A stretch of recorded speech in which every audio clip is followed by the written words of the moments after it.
Кой от трите парфюма от новата серия от Темпер ми хареса най-много? Започваме с Марла. Изключително нежен, женствен аромат с нотки на жасмин, роза. Розата много силно се усеща. Ако обичате по-леки аромати, ежедневни, дамски, да не са толкова натрапчеви, този със сигурност е за вас. Лейла. Лейла е една нотка по-тежък от Марла. Тук много се усеща прасковата, портокала, жасмина, момината сълза. Също един много приятен плодов аромат.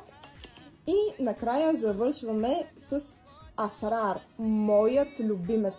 Пикантен, по различни нотки. От една страна пикантен джинджифил, от другата страна сладка ванилия, канела.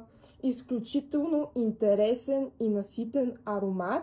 И ако обичате по-тежките аромати, по-натрапчевите аромати, които се усещат отдалече, този със сигурност ще ви допадне.